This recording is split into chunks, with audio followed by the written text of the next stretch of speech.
KEA counselling 2026 option entry ప్రారంభం. విద్యార్థులు తప్పనిసరిగా పాల్గొనాలి. కర్ణాటక పరీక్షా ప్రాధికార సంస్థ కేఈఏ ఆధ్వర్యంలో 2026 విద్యా సంవత్సరానికి సంబంధించిన ఆప్షన్ ఎంట్రీ ప్రక్రియ ప్రారంభమైంది. నీట్ పునఃపరీక్ష ప్రకటన కారణంగా ముందుగా నిర్వహించాలనుకున్న ప్రీ రౌండ్ కౌన్సెలింగ్ ప్రక్రియను రద్దు చేసినట్లు కేఈఏ అధికారులు తెలిపారు.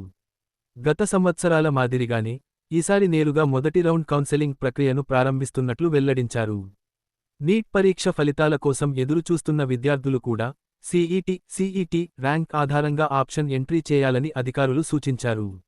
మెడికల్ సీటు రాకపోతే ఇంజనీరింగ్, వెటర్నరీ, అగ్రికల్చర్, ఇతర కోర్సుల్లో చేరేందుకు అవకాశం ఉండేలా తప్పనిసరిగా ఆప్షన్ ఎంట్రీలో పాల్గొనాలని కోరారు. మెడికల్, డెంటల్, ఆయుష్ కోర్సులకు ప్రయత్నిస్తున్న విద్యార్థులకు కూడా సిఈటి ర్యాంక్ ఉంటే ఆప్షన్ ఎంట్రీ చేయడం మంచిదని తెలిపారు. ఇంజనీరింగ్ కోర్సులకు సంబంధించిన డ్రాఫ్ట్ సీట్ మ్యాట్రిక్స్ ఇప్పటికే విడుదల చేశామని, తుది సీట్ మ్యాట్రిక్స్ ప్రభుత్వం నుంచి వచ్చిన తర్వాత ప్రకటిస్తామని కేఈఏ అధికారులు స్పష్టం చేశారు. డ్రాఫ్ట్ సీట్ మ్యాట్రిక్స్లో సీట్ల సంఖ్య కొంత పెరగవచ్చు, తగ్గవచ్చు, కానీ ఆప్షన్ ఎంట్రీ ప్రక్రియకు దీనితో ఎలాంటి ఇబ్బంది ఉండదని తెలిపారు. విద్యార్థులు ఆప్షన్ ఎంట్రీ సమయంలో ఎన్ని కాలేజీలు, ఎన్ని కోర్సులు కావాలంటే అన్ని ప్రాధాన్యత క్రమంలో నమోదు చేసుకోవచ్చని సూచించారు. కేవలం కొన్ని కాలేజీలకే పరిమితం కాకుండా తమకు నచ్చిన కాలేజీలు, కోర్సులను ఎక్కువగా ఎంపిక చేసుకోవాలని తెలిపారు.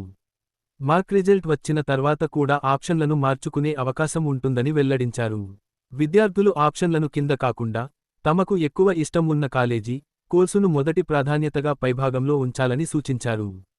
కంప్యూటర్ సిస్టమ్, విద్యార్థి ర్యాంక్, రిజర్వేషన్, ఆప్షన్ల ఆధారంగా సీట్లు కేటాయిస్తుందని, కాబట్టి తమకు నచ్చిన ఎంపికలను మొదటి నుంచి సరైన క్రమంలో నమోదు చేయాలని తెలిపారు. ఆప్షన్ ఎంట్రీకి తొందరపడాల్సిన అవసరం లేదని, విద్యార్థులు ముందుగా వైట్ పేపర్పై తమకు కావాల్సిన కాలేజీలు, కోర్సుల జాబితాను తయారు చేసుకుని తల్లిదండ్రులతో చర్చించి ఆ తర్వాత నమోదు చేయాలని అధికారులు సూచించారు. ఇంజనీరింగ్ విద్యార్థులకు కేఈఏ ద్వారా 75,000కు పైగా సీట్లు కేటాయించే అవకాశం ఉందని, 17 ప్రభుత్వ ఇంజనీరింగ్ కళాశాలల్లో కోర్ బ్రాంచ్లకు ప్రభుత్వం ఫీజు రాయితీ కల్పించిందని తెలిపారు. కొన్ని కోర్సులకు సుమారు 24,000 నుంచి 25,000 రూపాయల వరకు మాత్రమే ఫీజు ఉండే అవకాశం ఉందని వివరించారు.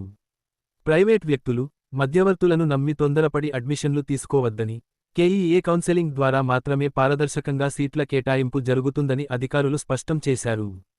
కౌన్సెలింగ్లో ఫలితాలు, కటాఫ్ వివరాలు అన్ని దశల్లో ప్రకటిస్తామని తెలిపారు. ఆప్షన్ ఎంట్రీ ఫీజుగా 750 రూపాయలు చెల్లించాల్సి ఉంటుందని, గత సంవత్సరాల్లో కూడా ఇదే విధానం కొనసాగిందని అధికారులు వివరించారు. ఆప్షన్ ఎంట్రీ చేసిన తర్వాత సీటు వచ్చిన విద్యార్థులు నిర్ణయించిన కాలేజీ ఫీజు చెల్లించి సీట్ కన్ఫర్మేషన్ స్లిప్ పొందవచ్చని తెలిపారు. ఆప్షన్ ఎంట్రీ ప్రక్రియకు సంబంధించిన పూర్తి వివరాలు, సూచనలు కేఈఏ అధికారిక సమాచారంలో అందుబాటులో ఉంటాయని, విద్యార్థులు ఎలాంటి గందరగోళానికి గురికాకుండా ప్రశాంతంగా ప్రక్రియను పూర్తి చేయాలని అధికారులు సూచించారు. చిన్నపాటి సాంకేతిక సమస్యలు వచ్చినా ఆందోళన చెందాల్సిన అవసరం లేదని, విద్యార్థుల ప్రయోజనాల కోసం నిరంతరం పర్యవేక్షిస్తున్నామని తెలిపారు.